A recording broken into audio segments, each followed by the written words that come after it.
employers, especially the ones trying to adopt AI more seriously, are asking employees to do more with AI. And when you do more with AI, it means you're interacting less with your colleagues, right? So instead of like running an idea by your colleague, you may just go to AI. And so your interactions drop, and in some cases, it drops a lot. And that, I think the social aspect of work is really critical in terms of making it a fun and exciting place to work.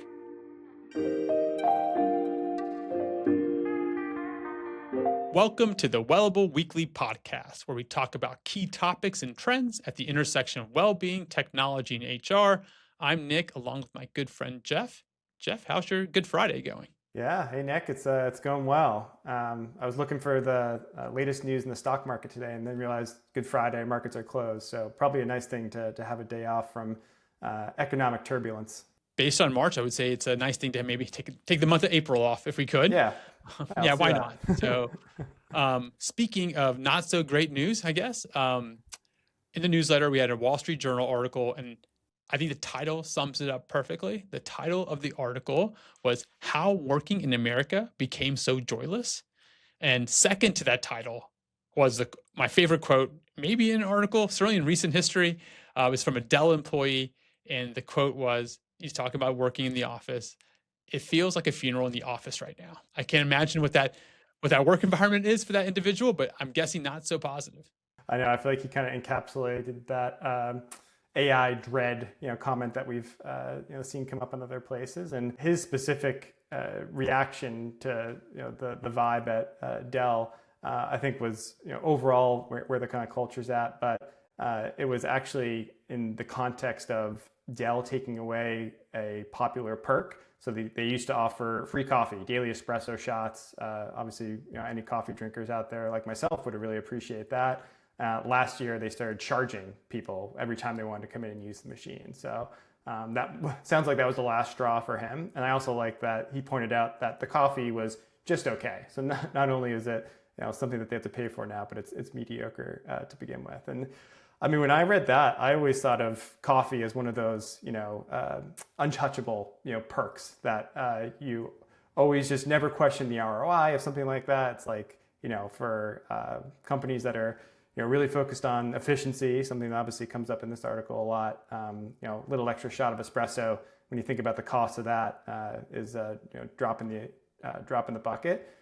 So for them to pull back on what seemed to be kind of a classic benefit was just really surprising. Exactly. I mean, I would say take coffee as a representative example of reduction in perks and benefits, because this is the first company I know that's taking away coffee. I think is one of those things you just don't touch, like a 401k. And honestly, if you think about it in the context of the current environment that we're operating in, companies are still trying to do like a return to office initiative. Most companies are. They're trying to get people into the office more. It strikes me as really odd to dial in on coffee when I just can't imagine it moves the needle that much from a profitability perspective. And it's kind of like a staple to get people into the office, right? Like it's an odd thing to do. And also, if you want to charge people, you got to have build that infrastructure. Like you need to have a mechanism for how you charge people, and that's not necessarily easy. So yeah, just an odd place to start. In that kind of spirit, when they talked about why the office is becoming so joyless, it's really a combination of like shrinking perks, removal of coffee and other things, right? Including things like well-being programs. We're hearing that as well. And the rise of AI. Collectively, these two things are conspiring to make the work office less fun, right? And that's like the summary of the piece. And you're asking yourself, why is that the case? Like what's going on? And if I had to summarize it, obviously the perks is one thing, but I would say the AI has two stories. One is general anxiety, and that may be industry specific or just completely macro for every single white collar worker. But like, if you think your job is going to be replaced by AI, it's hard to get excited by coming to the office, even if like you're not experiencing that firsthand today, right? If you're thinking that you're going to be replaced and it could be 2 years from now, it still makes work really difficult to enjoy. And the second piece is that employers, especially the ones trying to adopt AI more seriously, are asking employees to do more with AI. And when you do more with AI, it means you're interacting less with your colleagues, right? So instead of like running an idea by your colleague, you may just go to AI. And so your interactions drop, and in some cases, it drops a lot. And that, I think the social aspect of work is really critical in terms of making it a fun and exciting place to work. 100%, right? And it's all seemingly in the relentless pursuit of more efficiency. And on the one hand, you would think, again, caffeinated, happier employees would be more efficient. But maybe now the paradigm has completely shifted to, well, we're spending X amount on coffee. How many AI credits or tokens does that get us? And there's more efficiency to be had there. But I thought it was interesting. The same article referenced a stat on CFOs at big US companies mentioned that term, efficiency, at least once on over 300 conference calls in the last quarter, Q1 of this year, up 40% from a year earlier, at the highest level since 2020. So clearly, efficiency is in the crosshairs of the C-suite. That is going to have a trickle-down effect into how decisions are made across an entire organization, and that can be exhausting for employees in any in any environment, but especially when you are trying to keep pace with a generational new technology suite that seemingly has new updates and new ways to integrate with your existing work tools every day. There's that term that you keep see brain fry coming up, time and time again. I think it's just that that output of so much focus on efficiency, getting more done with less, and only interacting in some cases with your tools and less with your colleagues. It reminds me right after, I think it was November of 2022, it was either 22 or 23, OpenAI came out with this first model, right? Like shocked the world, right? And it was shortly after that, like Facebook stock was in the tank.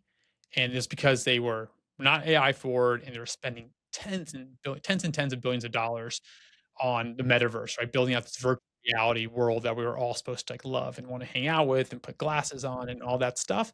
And that was a year when they said, all right, we got to start cutting a ton. And Mark Zuckerberg, announced, I think, the first layoff ever in Facebook's history, certainly the first like big layoff, right? And also he coined the term, I think if it was 2023, like this was going to be the year of efficiency, right? And that's the same time that Elon Musk bought Twitter, made it turn X, fired 80% of the employees. It became like this buzz around Silicon Valley to just cut out the middle managers, trim your workforce substantially. And it feels like that idea of efficiency is having a resurgence. It's not like a new thing because not that long ago, we were hearing all these tech execs, especially in the software and technology industry, come out with like the term efficiency is how we're going to run the business. My big takeaway on the AI side is that there's this new kind of buzzy term called the AI engagement paradox, right? Effectively, the more you engage with AI, the lower your engagement in your company is, right? And so not that long ago, the same way efficiency is rising today as a term that's being thrown out a bunch within companies, the opposite is happening with engagement. Several years ago, employee engagement was like the buzz. It was saying, how do we engage our employees, not just in the work that they're doing, but also in things like health and well-being or social activities with their colleagues. And I don't hear that term nearly as much. I don't think it's getting searched on Google nearly as much. And it may be that it's just not a point of focus. It's just getting deprioritized relative to efficiency, but it's not something that's buzzy anymore. But what's been shown to be true is that individuals who engage with AI a ton are just less engaged, right? Because they're not talking to their colleagues.